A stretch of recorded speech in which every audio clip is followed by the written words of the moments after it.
Eh bien, bonsoir à toutes, bonsoir à tous. Émission Radar numéro 165 du jeudi 3 avril 2025, intitulée Atom for Peace égale Nuclear for War et sous-titrée Flamanshima et Tchernobyl sont dans un bateau. Alors, je dédie cette émission Radar 165 à mon ami Jean-Claude Domingo. Bon, les francophones ils disent Domingo, mais c'était Domingo vu qu'il était d'origine ibère, qui malheureusement est décédé la semaine dernière, c'est-à-dire qu'il est sorti définitivement du nucléaire. Voilà, c'était le compagnon de notre ami Gigi, qui est elle-même une amie de notre ami Eric Petetin. Alors, qu'est-ce qui est devenu Eric Petetin? Eric, justement, il a été affecté par la mort de Jean-Claude, je l'ai appelé. Il continue tranquillement sa petite vie près des Pyrénées et j'espère un de ces jours qu'il interviendra durant une émission Radar. Donc, rentrons directement dans le corps du sujet, Atom for Peace, Nuclear for War. Alors, c'est la même sphère de plutonium qui va tuer les physiciens Harry Daghlian, qui est un Américain d'origine arménienne, le 15 septembre 1945, à l'âge de 27 ans. Donc autant dire que c'était une tête, parce que le mec était physicien dans le cadre du projet Manhattan à 27 ans. Et malheureusement, Louis Slotin, alors je le dis à la française parce que lui, il est canadien, et c'est un physicien aussi, qui est mort le 30 mai 1946 à l'âge de 35 ans, ce qui est aussi extrêmement jeune. Alors, tous les deux doivent malheureusement d'être morts à cause d'incidents de manipulation ayant eu lieu durant des expériences de criticité effectuées manuellement à l'aide de réflecteurs de neutrons. Alors, je sais que Daghlian, lui, c'est le premier à avoir eu ce type d'accident. À ce moment-là, c'était des briques de carbure de tungstène et une lui a échappé des mains et est tombée près de la sphère, ce qui fait que ça a démarré un phénomène de criticité. Donc il s'est pris des neutrons et des rayons gamma. Voilà, il a été brûlé et on avait changé la procédure justement et c'est Louis Slotin qui l'avait changé pour des demi-sphères qui étaient séparées avec des demi-sphères en bois, et il avait un instrument qui malheureusement lors de l'incident il l'avait remplacé par un tournevis pour descendre encore plus bas, et le tournevis a ripé et les deux sphères se sont fermées, il y avait un trou au-dessus. Il avait son pouce, on le sait récemment parce qu'il y a eu des calculs qui ont été faits au niveau neutronique, que c'est justement le pouce qu'il avait dans le trou en haut de la demi-sphère qui a reflété une partie des neutrons, qui a déclenché l'événement de criticité, parce que normalement, dans cette nouvelle procédure, même si la demi-sphère était complètement fermée, il n'y aurait pas dû y avoir ce type d'incident. Voilà. Quoi ? Elle aurait dû être étanche? Non, elle aurait dû être suffisamment séparée pour éviter un déclenchement de criticité. La criticité, en fin de compte, c'est le déclenchement d'une réaction en chaîne. Voilà. Et donc, justement, on met des réflecteurs de neutrons, parce que les neutrons émis par la masse qui est sous-critique, si on les reflète, eh bien, deviennent critiques, voilà, à une certaine distance. Et c'est justement, dans ces expériences, on mesurait cette distance pour mieux connaître en fin de compte, le potentiel de ces armes à noyau de plutonium. Alors, donc c'est à Los Alamos, dans le cadre du projet Manhattan, parce que le projet Manhattan ne s'arrête pas le 9 août 1945 après l'explosion justement de la bombe au plutonium de Nagasaki. Alors, ils décéderont tous les deux, donc à 8 mois et demi d'écart, d'un syndrome d'irradiation aiguë. C'est-à-dire que les molécules de leur corps, de leurs cellules, verront leur liaison électronique brisée et toutes leurs fonctions métaboliques en seront affectées. Alors, ces profondes brûlures nucléaires finiront par avoir raison de leur fonction vitale. Ils décéderont après une vingtaine de jours d'un inéluctable calvaire physique et psychologique. Alors Louis Slotin, quand l'incident de criticité arrive, il se retourne vers les personnes qui sont présentes dans la pièce et il dit « je suis mort ». Voilà, parce que bon, ce sont des physiciens, ils savent à quoi ils s'exposent et il sait que la dose qu'il vient de prendre est mortelle. Alors, l'abominable cœur de plutonium qui va être responsable de leur mort, parce que c'est le même cœur de plutonium qui est responsable de la mort d'Aglian et de Slotin, et qui sera appelé après coup justement the Demon Core, le cœur du démon. Il fera néanmoins partie des cœurs nucléaires de la première série de bombes nucléaires américaines testées au grand air juste après la fin de la Seconde Guerre mondiale dans l'atoll de Bikini durant l'estivale opération Crossroads. Alors Crossroads en 1946, le croisement, à la croisée des chemins, et là c'est le chemin de la vie qui croise le chemin de la mort. Alors 7 années plus tard, le 8 décembre 1953, le président des États-Unis d'Amérique, le général Dwight Eisenhower, prononce un discours devant l'Assemblée de l'Organisation des Nations Unies, l'ONU, au cours duquel il propose au criminel autocrate Staline la création d'une agence internationale de l'énergie atomique, l'AIEA, en prétextant que la puissance nucléaire peut être mise au service de la paix, de la santé et de la prospérité dans le monde entier.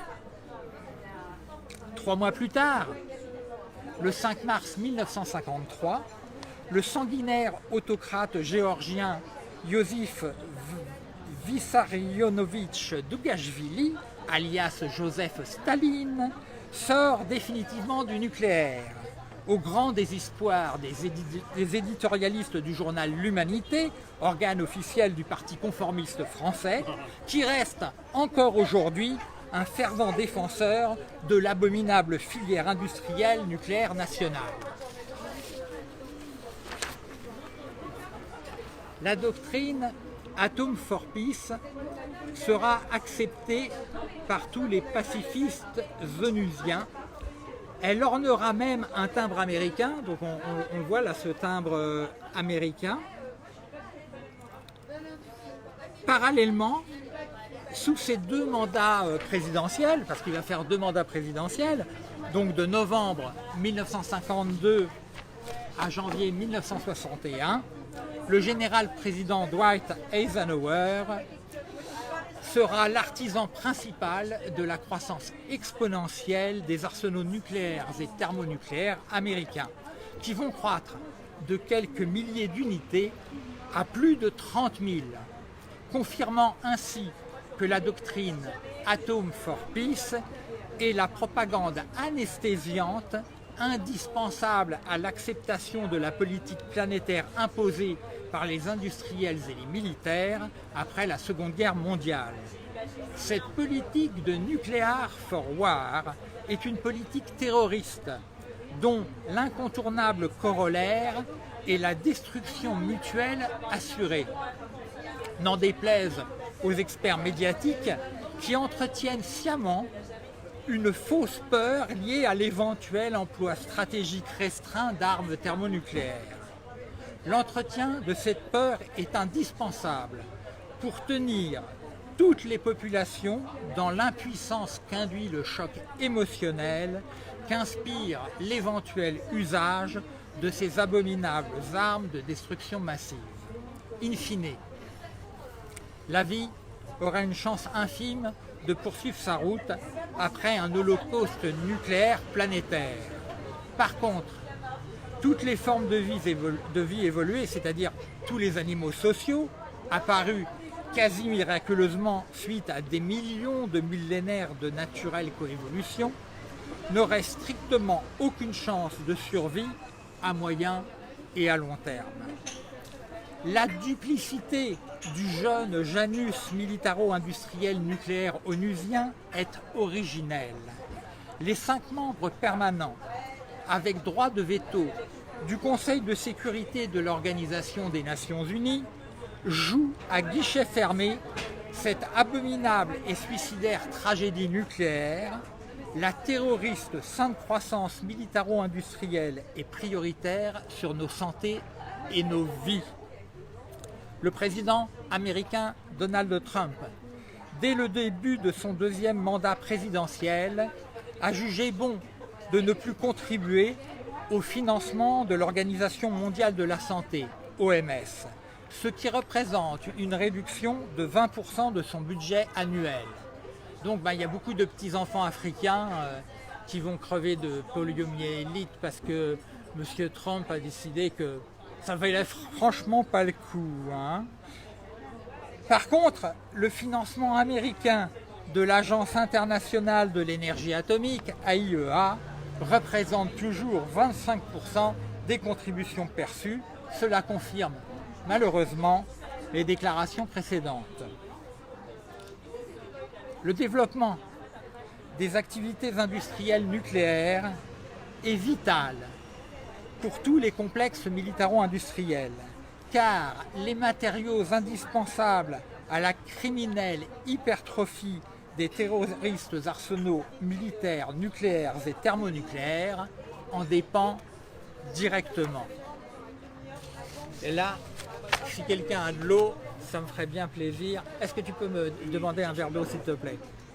Donc, l'hypocrite Organisation des Nations Unies ne considère pas les armes dont l'utilisation n'implique pas de réaction en chaîne nucléaire, mais qui dispersent néanmoins de durables et tératogènes particules radioactives comme étant des armes nucléaires. La radioactivité issue d'isotopes non fissiles semble être considérée comme anecdotique, voire anodine, au nom de l'efficacité stratégique immédiate de tous les états-majors militaro-industriels. Ainsi, du 2 août 1990 au 28 février 1991, durant la guerre du Golfe, sous mandat de l'Organisation des Nations Unies, une coalition de 35 États, dirigée par les États-Unis d'Amérique, a dispersé 286 tonnes de particules radioactives, essentiellement sur les territoires irakiens. Du 31 mars 1991 au 12 novembre 2001, des bombardements marquent le démantèlement sanguinaire de la Yougoslavie. Sous l'égide de l'ONU, ce sont 11 tonnes de particules radioactives qui seront dispersées sur les territoires de l'ex-Yougoslavie. Lors de l'invasion de l'Irak par une coalition menée par les États-Unis d'Amérique du 20 mars 2003 au 1er mai 2003, en contradiction avec le droit international, 75 tonnes de particules radioactives seront dispersées sur les territoires irakiens. Elles viendront s'ajouter aux 286 tonnes dispersées précédemment sous mandat de l'ONU. Et là, je vous dis à la bonne vôtre, à la tienne Fabrice. À la vôtre. Alors, ce sont les joies du direct, et donc je remercie mon ami Marc, qui comme d'habitude s'occupe de l'image et du son de nos émissions radar. Alors il existe, alors ça il faut le savoir, il existe deux sortes d'uranium appauvri. Elles proviennent toutes les deux, ces deux sortes, des restes du processus d'enrichissement en uranium-235 fissible du minerai. Alors, une sorte d'uranium appauvri ne contient que de l'uranium-238 et des traces d'uranium-235. Une autre contient de l'uranium-238 retraité issu de combustible nucléaire irradié au sein d'installations nucléaires de la filière Atom for Peace. Alors, les armes à uranium appauvri utilisées par l'armée des États-Unis contiennent de l'uranium-236. Alors, cet isotope n'existe pas naturellement dans le minerai d'uranium. Il n'apparaît qu'au sein des pacifiques réacteurs électronucléaires. Alors, les lots d'uranium appauvri qui contiennent de l'uranium-236 proviennent donc de déchets issus de retraitement de combustibles irradiés.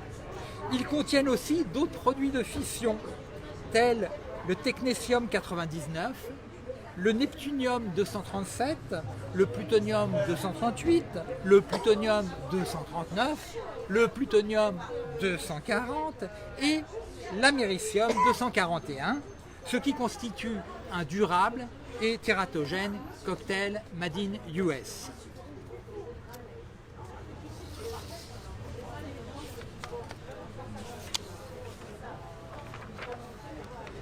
En paraphrasant Abraham Lincoln, on peut tromper une partie de la population tout le temps et toute la population une partie du temps, mais on ne peut pas tromper toutes les populations tout le temps. Des armes américaines à uranium appauvri ont été utilisées en Libye, en Syrie et en Ukraine.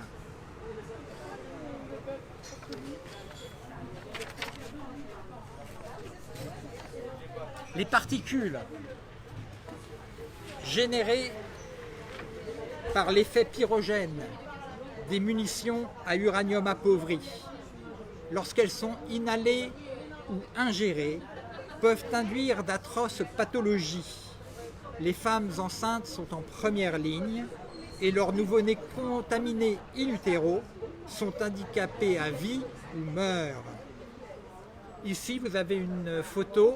Ça s'appelle l'ichthyose harlequin. C'est une maladie de la peau normalement génétiquement extrêmement rare, associée à un taux de mortalité élevé. Des cas apparaissent liés au territoire contaminé à l'uranium appauvri. Les complexes militaro-industriels de la Fédération de Russie, de l'Union européenne, du Royaume-Uni et de la République autocratique de Chine sont complices onusiens de la fabrication industrielle et de l'emploi militaire de ces abominables armes mutagènes, mais non nucléaires, utilisées par les militaires de l'OTAN avec la criminelle complicité de tous les membres permanents avec droit de veto du Conseil de sécurité de l'ONU. L'hélicoptère Tigre, rejeton militaro-industriel de l'unique gouvernance intergouvernementale de l'Union européenne, utilise des munitions à l'uranium appauvri. L'armée ukrainienne a perçu en septembre 2023 des munitions américaines à l'uranium appauvri afin qu'elles soient utilisées par les chars américains M1A1 Abrams.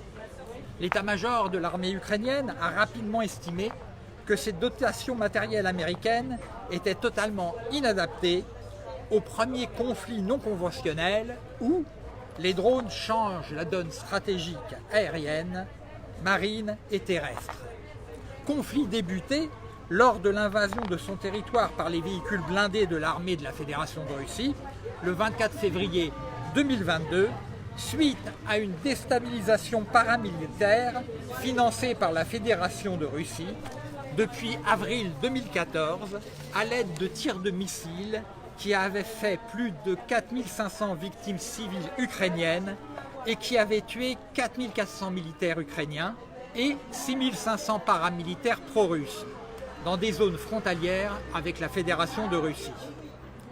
Heureusement, notre marine nationale, qui s'était publiquement réjouie en 2014 de l'invasion de la péninsule ukrainienne de Crimée par les troupes de la Fédération de Russie, va enfin cesser de traire l'unique gouvernance intergouvernementale de l'Union européenne et de bénéficier du soutien financier des banques mafieuses appartenant aux oligarques russes sous les ordres du sanguinaire autocrate qu'est l'homme le plus riche du monde. Son inéligibilité, enfin prononcée, doit être pour notre actuel Premier ministre imposée, un véritable coup de semonce de la part du contre-pouvoir judiciaire. Fera-t-il partie de la prochaine fournée? Depuis 1945, les armes dispersant des radionucléides sans réaction en chaîne nucléaire ne sont toujours pas considérées comme des armes nucléaires. 60 000 tonnes de combustibles usés sont entreposés en Europe, hors Fédération de Russie et Slovaquie. Les déchets de faible et moyenne activité produits en Europe, hors Slovaquie et Fédération de Russie, représentent le volume d'un cube d'environ 292 mètres de côté, soit 2,5 millions de mètres cubes. Les déchets, 2,5 millions de mètres cubes. Alors, les filières nucléaires civiles et nucléaires militaires sont des vues dissociatives propres aux esprits militaro-industrieux. Ce dangereux syndrome psychopathologique dissociatif est intrinsèque à toutes les formes de capitalisme.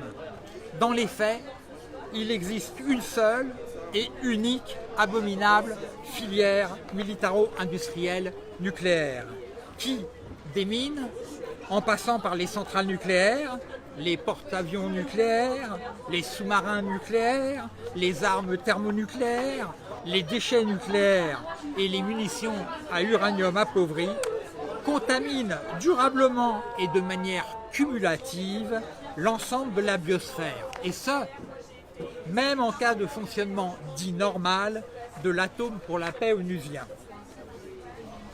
L'exclusion de tous les discours ne respectant pas l'orthodoxie du credo de la sainte croissance des activités industrielles nucléaires, credo que promeuvent tous les grands prêtres de l'atome pour la paix, la prospérité et la santé des Nations Unies, est une mortelle impasse aux conséquences sanitaires et sociales durables.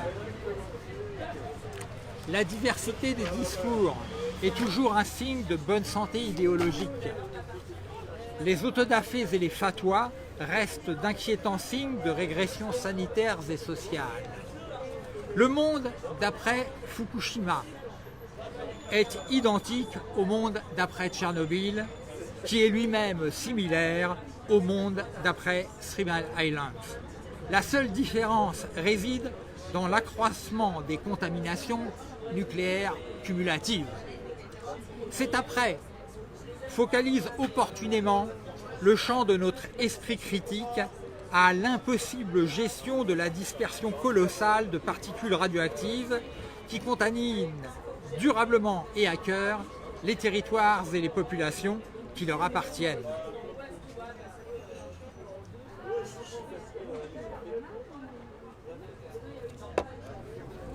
Cet après nous condamne, toutes et tous, sans aucun procès équitable, à une co-responsabilité vis-à-vis de toutes les conséquences sanitaires et sociales dont nous sommes les victimes impuissantes, voire les cobayes captifs. C'est après et l'auto-amnistie par omission de l'avant. Voici la vérité nucléaire onusienne, une part choisie du moment des faits, de tous les technocrimes planétaires, imprescriptibles et durables contre toute vie. Toutes les enquêtes au sujet de ces catastrophes perpétuelles doivent se contenter a posteriori de témoignages. Témoignages opportunément restreints au champ des conséquences et non des prémices. Qu'il s'agisse de témoignages de résidents, réfugiés ou non, d'administrateurs, de scientifiques, voire de premiers ministres, ils sont toujours subjectifs, contrairement aux faits qui restent malheureusement radioactifs et durablement têtus. Il est extrêmement osé, voire criminellement culotté, de considérer que le témoignage d'une victime contaminée puisse être équivalent à celui d'un responsable administratif, d'un scientifique, voire d'un politique.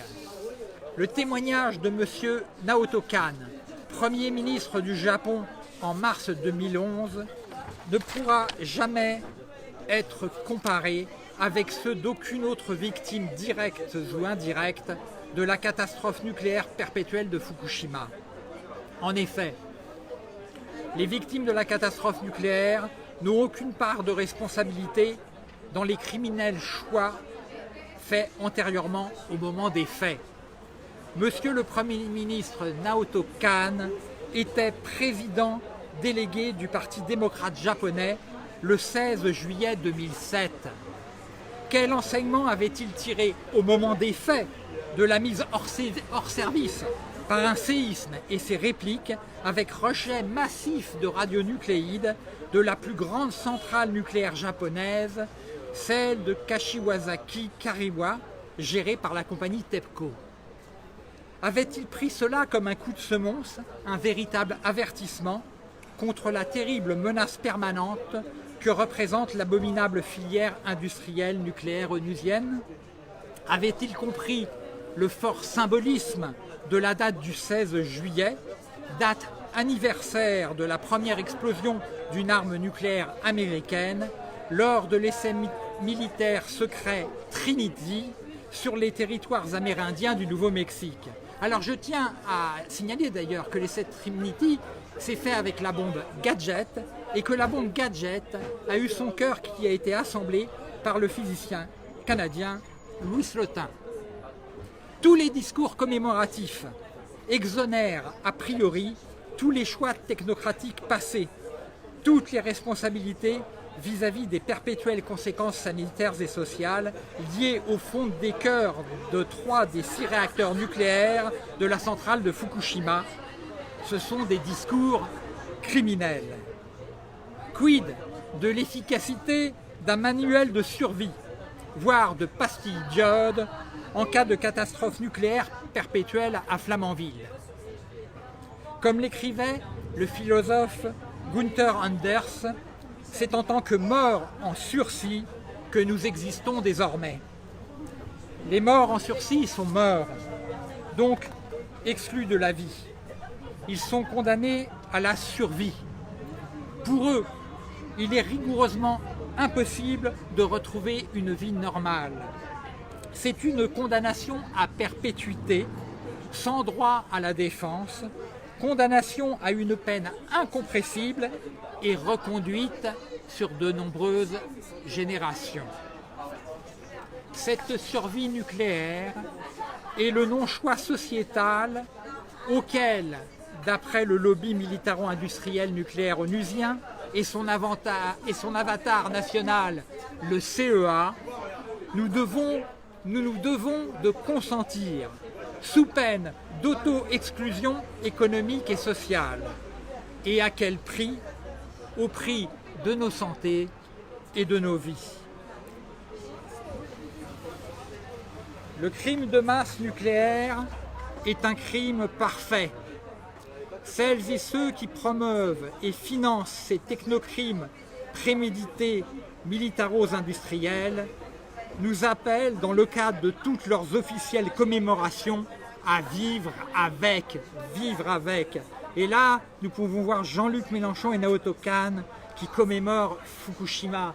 Et comme je l'ai écrit, ne nous laissons plus contaminer par la criminelle propagande de la sortie du nucléaire sans cesse reportée. Refusons de subir les conséquences sanitaires et sociales de leur criminel repentir politique. Mon discours sur les conséquences sanitaires et sociales de toutes les activités industrielles nucléaires, de celles qui respectent les normes édictées par tous les complices scientifiques, techniques et médiatiques des états-majors militaires, industriels, politiques et syndicaux nationaux et internationaux, au sujet de rejets radioactifs inévitables, qu'il s'agisse de gaz, de liquide ou de solide, ne varie pas d'un pouce de celui que je tiens au sujet des conséquences sanitaires et sociales des perpétuelles catastrophes nucléaires, qu'elles soient accidentelles ou intentionnelles. En effet, les dispersions de particules radioactives qui viennent contaminer durablement et sournoisement les chaînes trophiques ont des conséquences tératogènes démontrées, au regard desquelles notre agitation, qu'elle soit technique, artistique, militante, physique, voire intellectuelle, ne peut malheureusement être que cosmétique. Face à la contamination radioactive, il n'existe qu'un seul non-choix, subir. Toute survie, voire fuite, sont équivalentes à la résilience des morts à la sortie du nucléaire. Il s'agit de criminelles illusions. dans le cadre biophysique fermé de la biosphère terrestre. Faire l'éloge de la fuite ou jeter l'opprobre sur celles et ceux qui restent est pareillement stupide et nuisible. On ne sort réellement du nucléaire que les pieds devant. Pourtant, ceux qui restent ont souvent peu de sympathie pour ceux qui fuient. Le lobby nucléaire onusien entretient cette opportune division parmi ses nombreuses victimes sanitaires et sociales. C'est du même nauséabond et criminel tonneau que l'opposition entretenue sciemment par les laboratoires pharmaceutiques entre pro et anti-vaccination. Écran de fumée médiatique pour faire diversion au sujet des criminelles expérimentations biophysiques et génétiques quotidiennes effectuées sur de dangereuses souches de virus ou de bactéries avec la complicité militaro-industrielle des États-nations unis dans la recherche d'une mort de masse économique et efficace.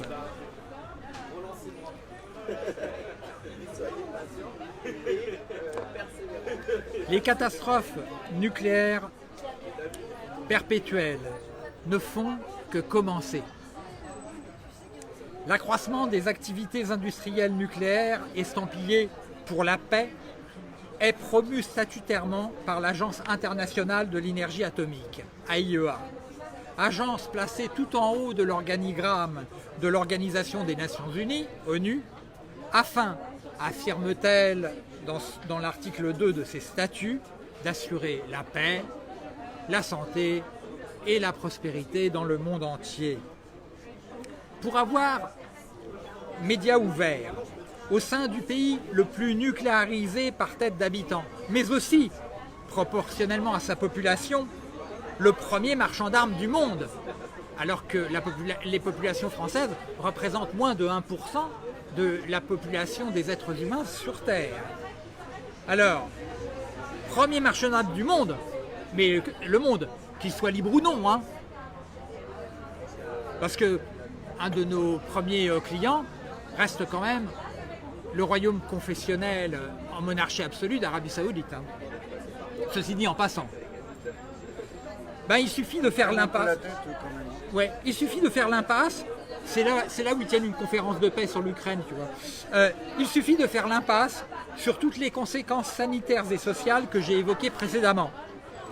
Alors, à cette unique condition préalable, nécessaire et suffisante, je pourrais à loisir, oralement ou par écrit, tartiner de la compassion, de la résilience et, en tant qu'expert de BAF agréé ou lanceur d'alerte à la volée, mes appels solennels et internationaux à la responsabilité environnementale se feraient dans la langue de Shakespeare à l'aide d'un consensuel hand écocide. Même son hâte à la Greta, je suis sûr que cela le fera. À partir du moment où cela reste compatible avec les politiques institutionnelles publiques et privées, agréées par l'ONU, tout baigne, tout baigne. Voici un petit extrait du commentaire d'un reportage télédiffusé en mars 2021 par France 24, dans le cadre du 10e anniversaire médiatique de la catastrophe nucléaire perpétuelle de Fukushima. J'ouvre les guillemets et je cite. Un groupe de scientifiques des Nations Unies a confirmé le 9 mars que les radiations provenant de la catastrophe de Fukushima au Japon en 2011 n'étaient pas susceptibles d'augmenter les taux de cancer de manière discernable et a annoncé que la hausse du cancer de la thyroïde observée chez les enfants était due à des méthodes de dépistage plus efficaces. Des méthodes de dépistage plus efficaces. Et là, après ce jargon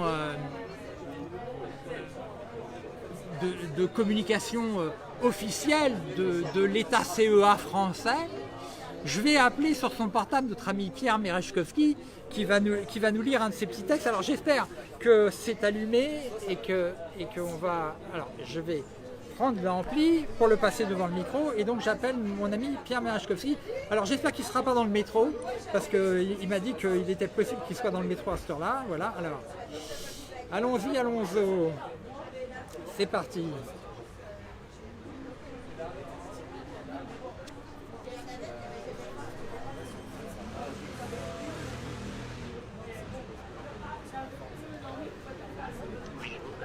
Oui, Pierre, c'est bizarre, je t'entends pas sur le...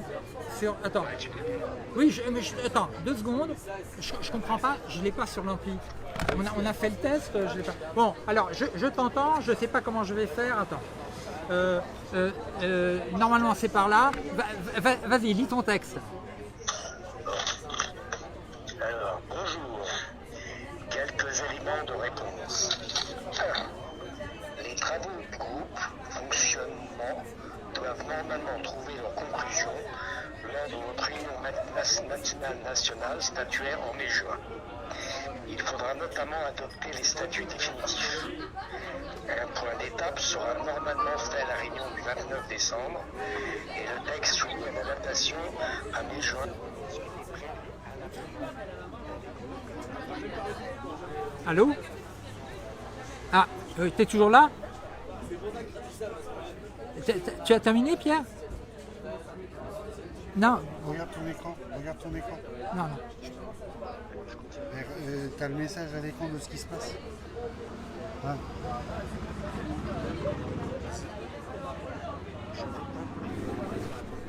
Tu... Ah oui. 2. Au-delà du groupe de fonctionnement agriculture-alimentation, de mettre en place. Les haut-parleurs, c'est viré.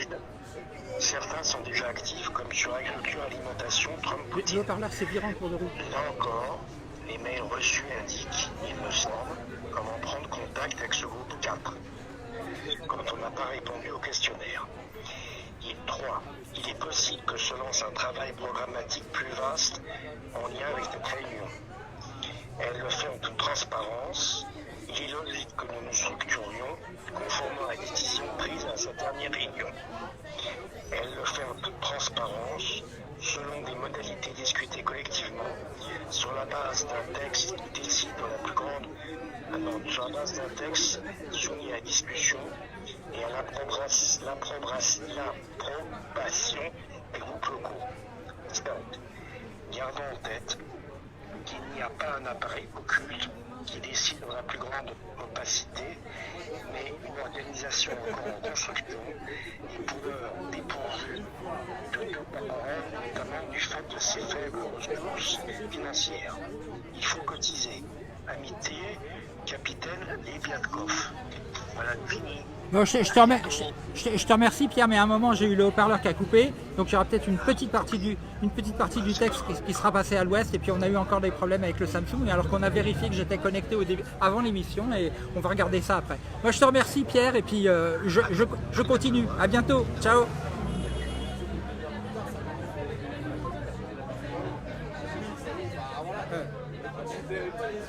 Voilà. Ok, bon, alors excusez-moi, je suis de retour.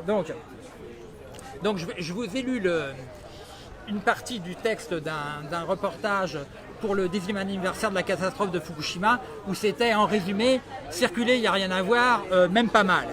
Donc, en conclusion, je fais donc officiellement partie du club des délirantes et des délirants, des zigotos totalement infréquentables, de celles et ceux qui préfèrent être radiés qu'irradiés, exclus plutôt que de collaborer à tous les criminels bidonnages scientifiques, politiques et médiatiques.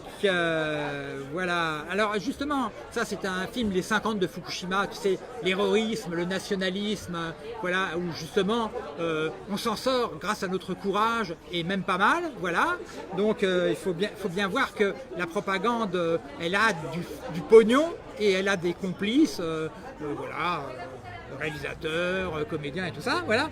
Et je tiens à signaler quand même, parce qu'il y a des gens qui soutiennent Poutine, parce qu'ils disent moi je suis contre l'OTAN, je suis contre, et donc je soutiens Poutine. Et donc je tiens à dire à ces personnes que Poutine, il a coupé les pensions qui étaient versées aux rares liquidateurs survivants de Tchernobyl. Les pauvres gars là, qui pourrissaient vivants, Vladimir Poutine, il leur a supprimé les pensions. De même qu'il avait dissous l'association mémoriale, qui faisait un immense travail pour recenser justement toutes les personnes qui étaient mortes dans les goulags. Et oui, donc il faisait le tour de toutes les familles russes pour faire un recensement exhaustif de toutes les victimes du régime de Staline.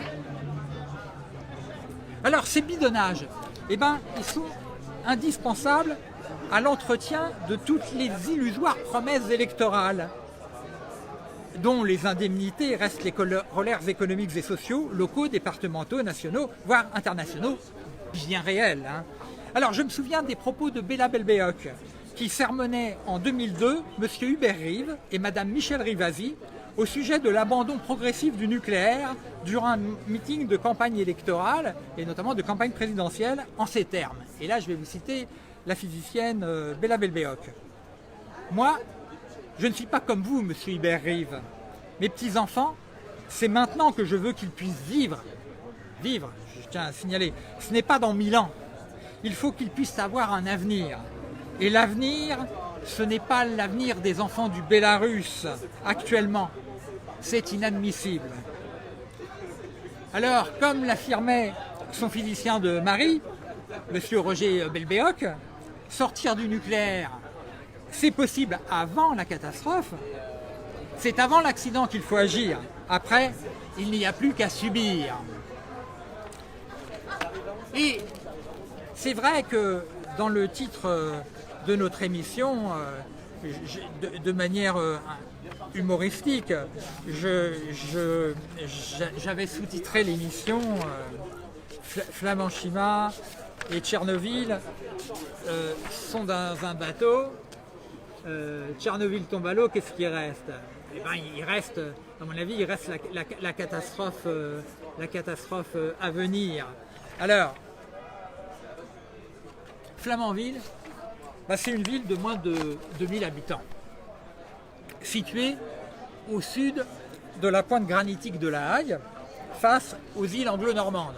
Alors, il faut voir que le site de Flamanville avait été choisi pour des expérimentations nucléaires, parce qu'effectivement, la majorité des vents dominants pousseront les radionucléides vers la perfide Albion. Voilà. Alors, l'activité économique principale de cette ville était initialement l'exploitation traditionnelle du granit. Cette activité minière s'est orientée au milieu du 19e siècle vers l'exploitation d'un gisement de fer sous-marin jusqu'en 1962. Pierre Messmer, Premier ministre du président français Georges Pompidou, annonçait le 6 mars 1974 la décision régalienne des technocrates du commissariat à l'énergie atomique, CEA, de construire 13 nouvelles centrales nucléaires sur les territoires métropolitains français, dont une à Flamanville, dotée de 2 réacteurs nucléaires, afin, prétendait-il, de réduire nos besoins en énergie fossile. Un mois plus tard, le chef de l'État français sortait définitivement du nucléaire et nous faisait entrer, sans notre consentement, dans le tout nucléaire made in US. En 1978, c'est à la dynamite Nobel que disparaissent les anciennes installations minières de Flamanville pour laisser la place, en marche forcée, au progrès national du lobby militaro-industriel nucléaire onusien de l'atome pour la paix. Entre 1974 et 2025, 1974-2025, la dépendance électronucléaire des populations appartenant au territoire français n'a fait que croître. Elle n'a fait que croître, sans pour autant que notre dépendance aux énergies fossiles cesse. Depuis le premier choc pétrolier, les productions agroalimentaires industrielles tue les terres agricoles à coups de pesticides, de fongicides, d'herbicides et altère les fragiles équilibres naturels à l'aide d'organismes génétiquement modifiés et dûment brevetés, capitalisme oblige. Les industriels de l'agroalimentaire et les mafias de la grande distribution augmentent la dépendance des exploitants agricoles aux énergies fossiles et aux intrants chimiques. Elles sont de véritables fléaux sanitaires et sociaux pour toutes les personnes désirant respecter les droits des travailleurs et les équilibres naturels, et aussi les personnes qui espèrent renouer avec une agriculture biologique assurant une autosuffisance alimentaire saisonnière et locale. Dissoudre l'AIEA, le CEA, le MEDEF, la FNSEA sont des urgences sanitaires et sociales vitales pour toutes les populations. Doit-on taxer de théories conspirationnistes les propos tenus en 1986 par la physicienne Béla Belbéok, propos cités par le journaliste Vladimir Tcherkov à la 24e page sur 720 de son ouvrage volumineux et très bien documenté, Le crime de Tchernobyl, le goulag nucléaire, paru aux éditions Actes Sud en avril 2006. Donc je cite Béla Belbéok en 1986. « Il faut s'attendre, dans les jours qui viennent, à un complot international des experts officiels pour minimiser l'évaluation des victimes que causera cette catastrophe. La poursuite des programmes civils et militaires impose à l'ensemble des États une complicité tacite qui dépasse les conflits idéologiques ou économiques. » Fin de citation.